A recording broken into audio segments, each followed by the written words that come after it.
Today, we're going to talk about the keys to living a mindful, present, and compassionate life. I think we could all use a little bit more mindfulness in our lives, right? I'm Risa Morimoto, your host, and you're watching Modern Aging, where we chat about innovative and holistic ways to improve our health as we age. Today's guest is Michelle Maldonado. She's a certified emotional intelligence and mindful leadership expert. I listed a few resources down below in the description section, so you might want to check those out after the interview to go deeper into the topic. Through interactive and immersive experiences, she integrates systems of thinking, contemporary neuroscience, and mindfulness with emotional intelligence, compassion, and authenticity to help people flourish from the inside out. So check it out. I feel like we don't even realize how disconnected we are from our bodies. Yes, yes. So I'll tell you a quick story. When I was, I did a retreat in 2013, I think, and the facilitator was talking about how body awareness and how a lot of people walk around with their shoulders all up here, and she's like, and they don't even know it. And then we took a break, and I stood up, and I'm like, how do they not know it? And I realized, oh my goodness, I am walking around with really stressed and tense shoulders. And it began to kind of pique my curiosity about what is this whole thing about body awareness and how is it impacting how I'm feeling, what I'm thinking, what I'm doing, and how I'm showing up and interacting with others. And then over time began to learn a little bit of the research around it, which is really quite fascinating. And even now it's morphing as we learn more.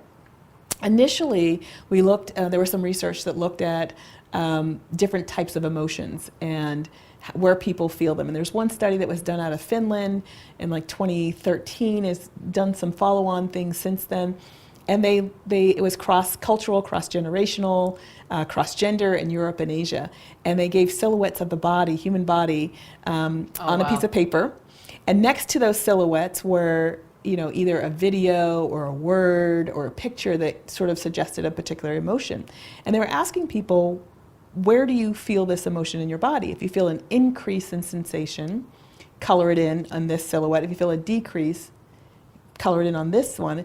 And if you feel nothing at all, don't color anything in. And then eventually what they did was they took all of those responses, superimposed each person's two silhouettes, and came up with a composite, kind of what I call like a heat map of the body.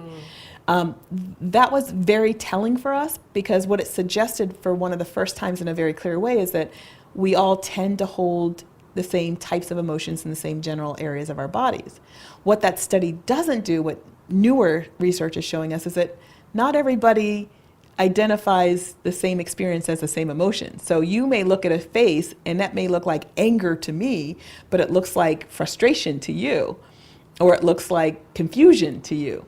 And so there is some growing knowledge. So what's really important is just to understand your own body map. Whatever the label is for you, take a moment to figure out where it sits in your body.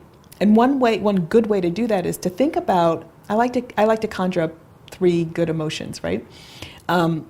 Take a moment and sit and bring to mind something that is somebody you love, you would move heaven and earth for, that you just want them to be happy and you want the best for them, and you kind of sit there for a good few minutes just feeling them. And then you pause and figure out what sensations are showing up in your body. Some people describe feeling like their chest feels like it's blooming open like a flower, or they're feeling warmth. It could be anything. Make a note of that, and I say kind of make a mental map in your head, and okay, I feel it in my chest when I'm feeling love. Now take the same experience, the same exercise, and use it with fear and anger, and see where those show up in your body, and boom, you've got your body map. And so during the day when you're doing integrated practice moments, one of them might be, let me check in with my body. How's my shoulder? Because I know I hold stress in my shoulders. How's my stomach? I notice when I'm anxious, I feel stuff there. So with your own body map where to check in. And that gives information. And the reason that's important, because the one thing we do know is that emotions show up physiologically in the body, and they connect to the thoughts. So however we label the sensation that shows up in our body forms that thought. And then that is like a domino effect about if there's a story related to it, if there's past trauma related to it, if there's fear related to it, And then that allows us, with that information, to choose how we respond. And oftentimes that's when the inner critic starts to work, needs to be done, because we sometimes have to reframe a new truth around it.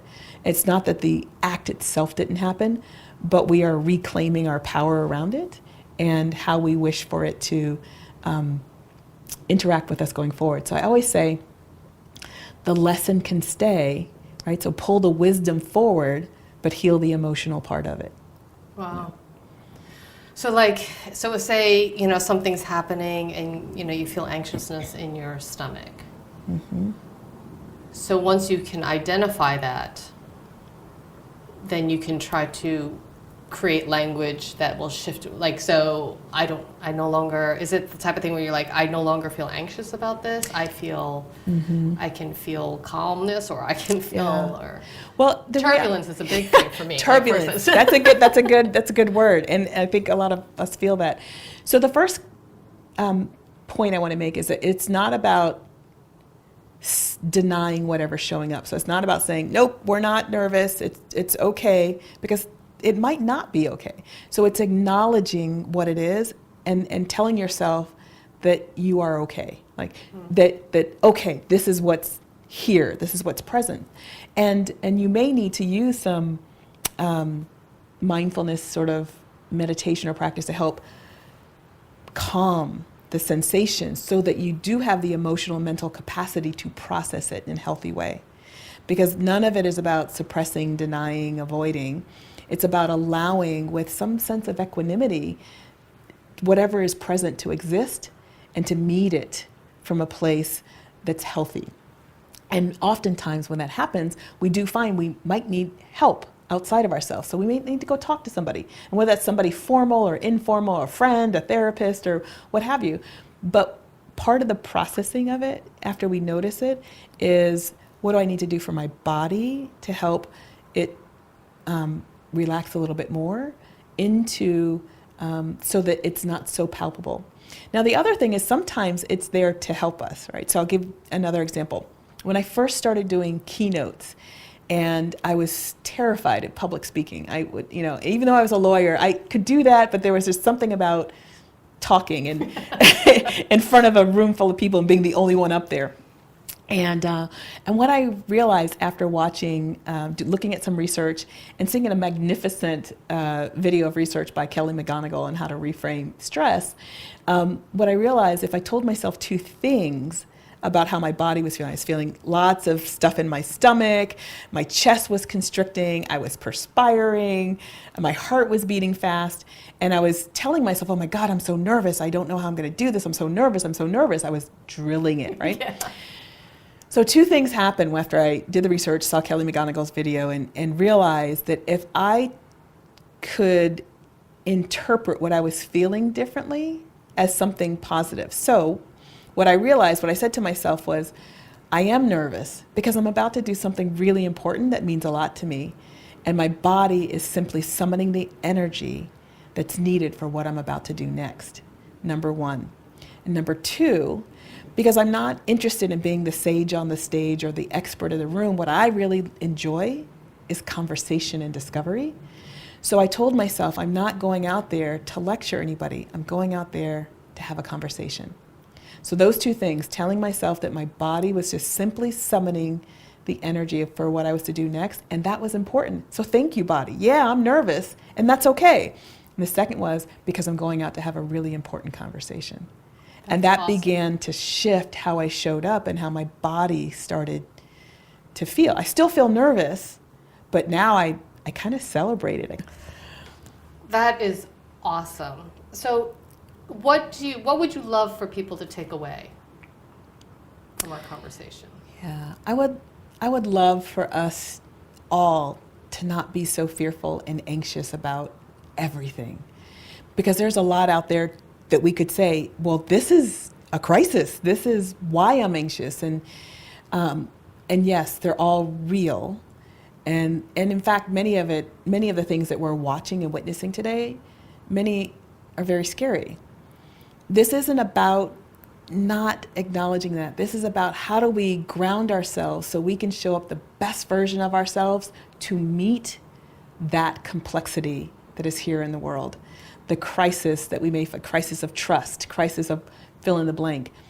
This work is about us choosing to show up and stand up differently for ourselves and others in the world. And when we can do that, that creates a ripple effect that is so incredibly powerful and transformative for everyone that's in our